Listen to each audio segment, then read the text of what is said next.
अयोध्येमध्ये राम मंदिर लोकार्पणासाठी अवघे 24 तास उरलेत। रामलल्लाची प्राणप्रतिष्ठा व्हायला अवघे 24 तास उरलेत। मात्र दुसरीकडे राज्याच्या राजकारणात काही पडसाद उमटतात। आता श्रेयवादावरून राजकारण रंगलंय। अयोध्येतील 1992च्या कारसेवेवरून ठाकरे फडणवीस श्रेयवाद रंगलाय।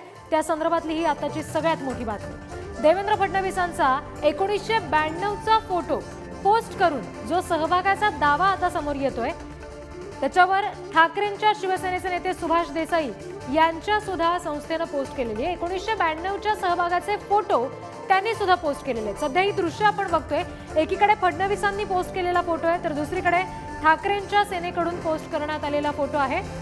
नागपूर रेल्वे स्थानकावरून जेव्हा कारसेवक निघत होते तेव्हाचा फोटो हा देवेंद्र फडणवीसांनी एक्स पोस्ट केला आणि कारसेवकांसोबत फडणवीस सुद्धा तिथे उपस्थित होते असा दावा फडणवीसांनी एकीकडे केलाय, तर दुसरीकडे आता त्यालाच एक प्रकारे प्रत्युत्तर दिलं असं म्हणायला हरकत नाही। कारण ठाकरेंच्या सेनेकडून लगेचच हा एक फोटो पोस्ट करण्यात आलेला आहे, ज्याच्यामध्ये शिवसेनेनं अयोध्येमध्ये कशा पद्धतीने शिवसैनिक हजर होते किंवा त्यांच्याकडून कशा पद्धतीने कारसेवा झाली हे सांगणारा दुसरा फोटो सध्या आपण दृश्यामध्ये बघतोय। एकंदरीत पुन्हा एकदा श्रेयवाद रंगल्याचं पाहायला मिळतंय।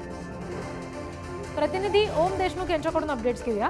ओम, पुन्हा एकदा ही श्रेयवादाची लढाई सुरू होताना दिसते। फडणवीसांनी फोटो पोस्ट करणं, पुन्हा लगेच ठाकरेंच्या शिवसेनेकडून फोटो पोस्ट होणं, अशा गोष्टी होत आहेत। हे अगदीच अपेक्षित आहे, कारण देशातला सर्वाधिक महत्वाचा सध्या मुद्दा जो आहे राम मंदिराचा, त्यावरून या दोन पक्षांमध्ये वाद रंगलाय। गेल्या अनेक वर्षांपासून या दोन्ही पक्षांमध्ये राम मंदिराच्या लढाईमध्ये नेमकं कोण होतं सहभागी यावरून अनेक आरोप प्रत्यारोप झाले। त्यातच आज उपमुख्यमंत्री देवेंद्र फडणवीसांकडून एक फोटो प्रकाशित करण्यात आला। त्यामध्ये स्वतः फडणवीस कारसेवकांमध्ये आहेत असं दाखवण्यात आलं। अवघ्या काही मिनिटांमध्ये सुभाष देसाई जे ठाकरेच्या शिवसेनेचे नेते त्यांच्याकडून एक फोटो प्रकाशित करण्यात आला। त्यामध्ये शिवसेनेच्या नेत्यांनी कशा प्रकारे कारसेवेमध्ये सहभाग घेतला आणि प्रत्यक्ष कारसेवेच्या दिवशी ते सगळे कसे हजर होते हे दाखवण्याचा प्रयत्न झाला। लोकसभा आणि विधानसभा निवडणुकांच्या अनुषंगाने जो सर्वाधिक महत्वाचा मुद्दा आहे कारसेवे राम मंदिर लोकार्पण आणि या सगळ्याच बाबतीत त्याचं श्रेय घेण्यावरून नक्कीच या दोन पक्षांमध्ये लढाई आहे। संजय राऊत असतील आणि उद्धव ठाकरे असतील या दोघांकडून सातत्यानं फडणवीस या सगळ्या लढाईमध्ये कुठे होते निश्चित। आणि ही जी श्रेयवादाची लढाई आहे याच संदर्भात आणखी सविस्तर आपण थेट चर्चा करणार आहोत। विधान परिषदेचे विरोधी पक्षनेते अंबादास दानवे सध्या पुढारी न्यूजशी जोडले गेलेले आहेत। दानवेजी, आधी फडणवीसांनी हा फोटो पोस्ट करणं आणि नागपूरवरून जेव्हा कारसेवक निघाले तेव्हा मीही तिथे होतो असा दावा करणं, आणि आता लगेच तुमच्या सुद्धा पक्षाकडून आम्ही फोटो पोस्ट होताना दिसतोय, ही कुठेतरी श्रेयवादाची लढाई रंगते असं म्हणायचं का?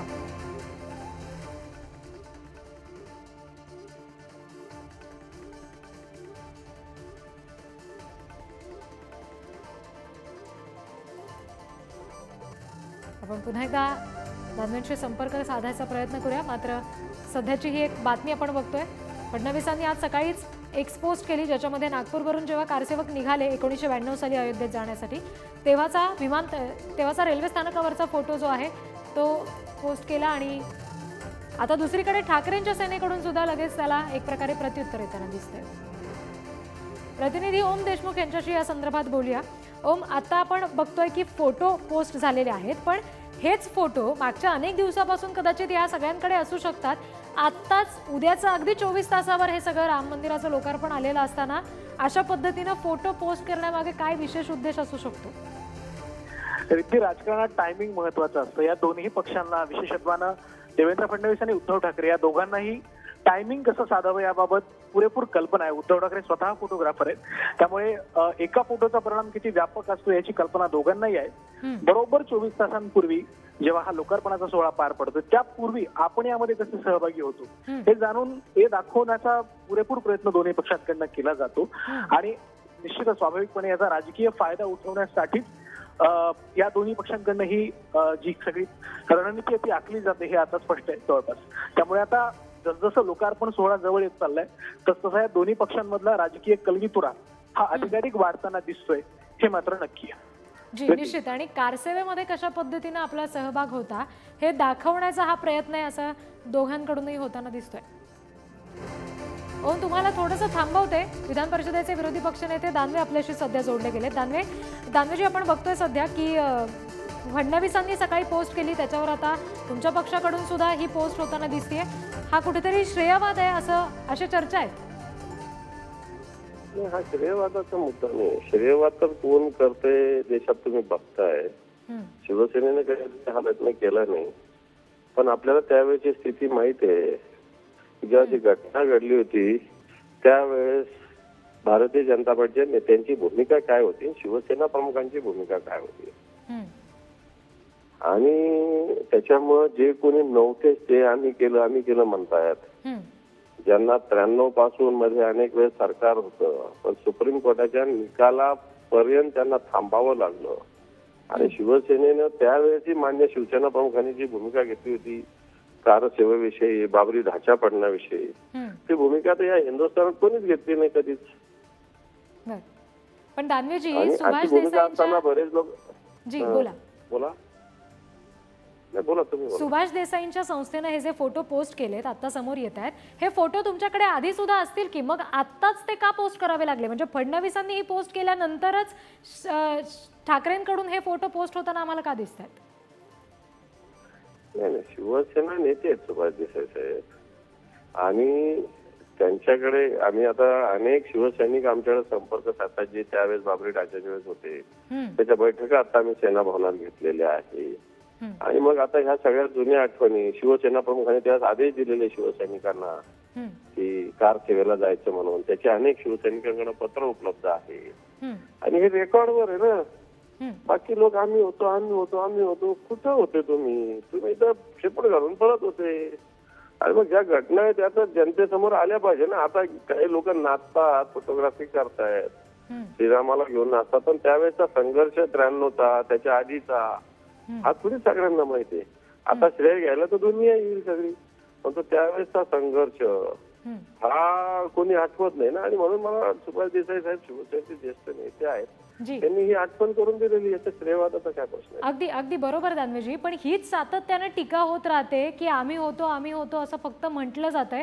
म्हणूनच कदाचित फडणवीसांनी हा दावा केला असेल आणि त्यांच्या दाव्यानंतर अशा पद्धतीने तुमच्याकडून सुद्धा हा दावा केला जातोय. ह्या क्रमाचा कुठेतरी काहीतरी अर्थ होताना दिसतोय, त्याच्याबद्दल चर्चा वाढते. पण क्रियेला तर प्रतिक्रिया येणार ना. तुम्ही जर क्रिया देत बसाल तर त्याला प्रतिक्रिया येत राहणार. तुम्ही जर हे करता तर तुम्ही कुठे होता हा प्रश्न तर विचारावा लागणार ना. आणि आम्ही कुठे होतो ना आम्ही काय केलं हे आम्हाला सांगावं लागणार ना, ते आम्ही सांगतोय. बर, अंबादास दानवेजी धन्यवाद. पुढारी न्यूजशी या संदर्भात बोललात यासाठी.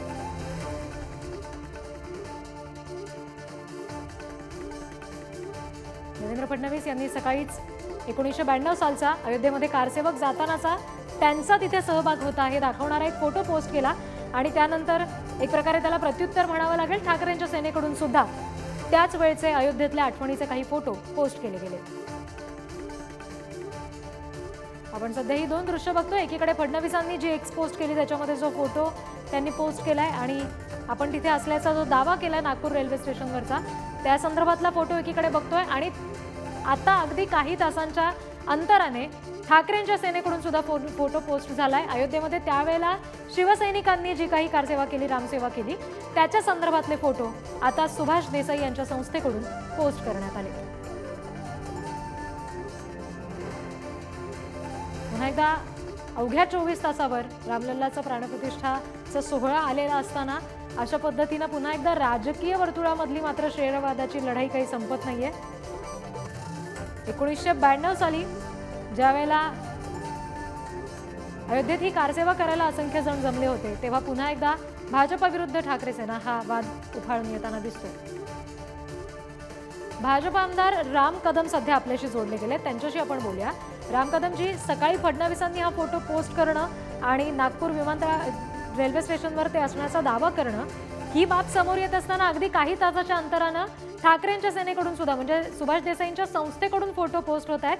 शिवसैनिकांनी रामसेवा केली असे, काय तुमची प्रतिक्रिया? जे छत्रपती शिवाजी महाराजांच्या वंशजांना पुरावे मागतात, जे राम जन्मभूमीचे पुरावे मागतात, राम काल्पनिक आहे असं म्हणणाऱ्यांसोबत जे बसतात, भगवान राम मांसाहारी आहे, मदिरापान करणारे आहेत अशा प्रकारचं अभद्र बोलणाऱ्यांसोबत जे बसतात, अशा उबाटाच्या नेत्यांच्या वक्तव्यावर काय प्रतिक्रिया देणार? कारसेवा जेव्हा होत होती तेव्हा उबाटाचे लोक, विशेष करून त्यांचे नेते, घरात कॅमेरा पुसायचं काम करत होते. तर त्याच्यामुळे मुख्यमंत्री असताना सुद्धा घराच्या बाहेर न पडलेला माणूस तारसेलसाठी जाणार आहे का? कोण गेलं होतं? उगाच काही. तर त्याच्यामुळे ठीक आहे, उभाटाच्या नेत्यांची राजकीय आवश्यकता आहे अशा प्रकारची वक्तव्य देणं. जी. पण आदरणीय देवेंद्र फडणवीस साहेब हे अगदी लहान वयापासून त्यांना संघ परिवार आणि बाकी सगळे ते बाळकडू आहेत, ते संस्कार आहेत आणि ते स्वतः त्या ठिकाणी होते हे जगजाहीर आहे, सर्वश्रुत आहे. पण कशा पद्धतीने उद्धव ठाकरे आणि त्यांचे सगळे लोक राम विरोधी आहेत, हिंदू विरोधी आहेत, देश पाहतोय. आज उद्धव ठाकरेंनी सांगायला पाहिजे होते की होय मी येतो, का नाही जात ते अयोध्येला? जाणारच नाहीत, हिंमतच नाही यांची जायची. काँग्रेस यांना उभं करायची नाही. आज काळाराम मंदिरात जाण्याची ढोंगबाजी करता आहात, नौटंकी करता आहात. आणि राम मंदिरासाठी जेव्हा देणगी गोळा करत होते लोक, प्रत्येक घरातून ₹1 तरी द्यावा असं ज्यावेळेस लोक म्हणत होते राम भक्त, तेव्हा त्याला खंडणी म्हणत होतात. राम जन्मभूमीच्या भूमिपूजनावर शरद पवार प्रश्न उपस्थित करत होते तेव्हा तुमचं काय तोंड शिवलं होतं का दातखिळी बसली होती?